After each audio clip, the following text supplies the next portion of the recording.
This is the story of a man named Stanley. Stanley worked for a company in a big building where he was employee number 427. Employee number 427's job was simple. He sat at his desk in room 427 and he pushed buttons on a keyboard. Orders came to him through a monitor on his desk, telling him what buttons to push, how long to push them, and in what order. This is what employee 427 did every day of every month of every year. And although others might have considered it soul-rending, Stanley relished every moment that the orders came in, as though he had been made exactly for this job. And Stanley was happy. And then one day, something very peculiar happened. Something that would forever change Stanley. Something he would never quite forget. He had been at his desk for nearly an hour when he realized that not one single order had arrived on the monitor for him to follow. No one had showed up to give him instructions, call a meeting, or even say hi. Never in all his years at the company had this happened, this complete isolation. Something was very clearly wrong. Shocked, frozen solid, Stanley found himself unable to move for the longest time. But as he came to his wits and regained his senses, he got up from his desk and stepped out of his office.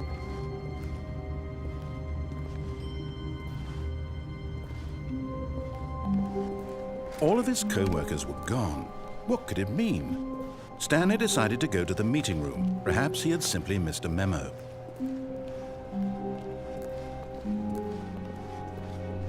When Stanley came to a set of 2 open doors, he entered the door on his left.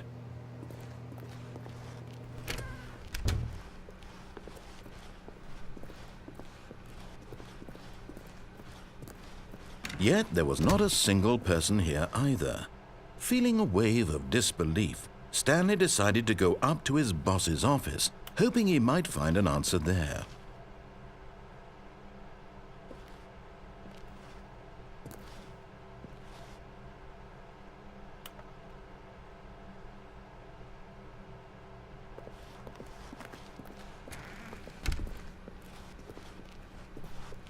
Coming to a staircase, Stanley walked upstairs to his boss's office.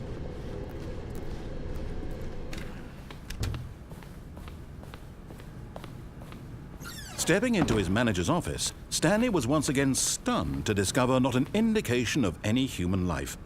Shocked, unraveled, Stanley wondered in disbelief who orchestrated this, what dark secret was being held from him. What he could not have known was that the keypad behind the boss's desk guarded the terrible truth that his boss had been keeping from him. And so the boss had assigned it an extra secret PIN number, 2845. But of course, Stanley couldn't possibly have known this. Yet incredibly, by simply pushing random buttons on the keypad, Stanley happened to input the correct code by sheer luck. Amazing. He stepped into the newly opened passageway.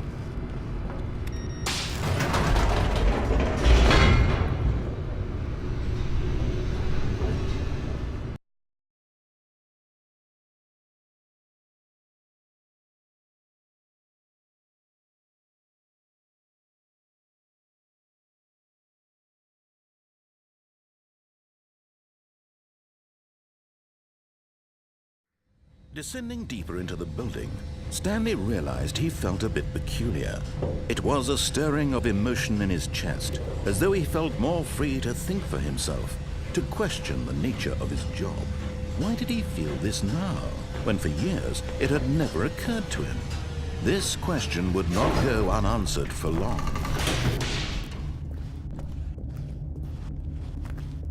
Stanley walked straight ahead through the large door that read Mind Control Facility.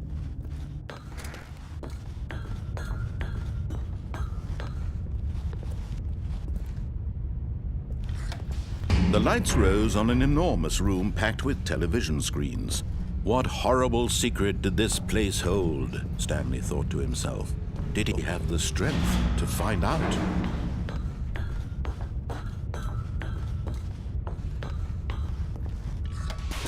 Now the monitors jumped to life, their true nature revealed. Each bore the number of an employee in the building, Stanley's co-workers.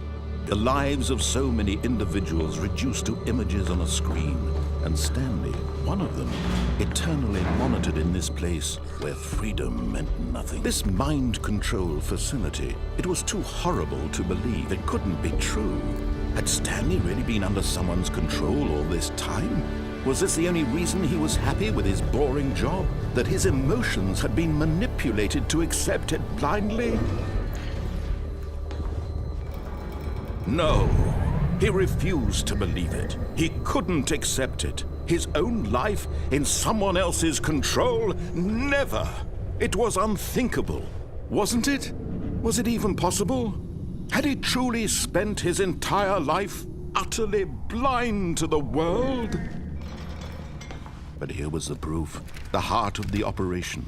Controls labeled with emotions, happy or sad or content. Walking, eating, working, all of it monitored and commanded from this very place. And as the cold reality of his past began to sink in, Stanley decided that this machinery would never again exert its terrible power over another.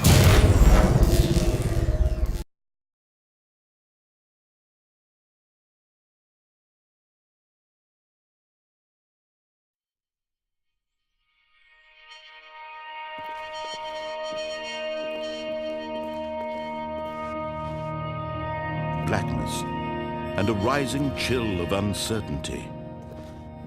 Was it over?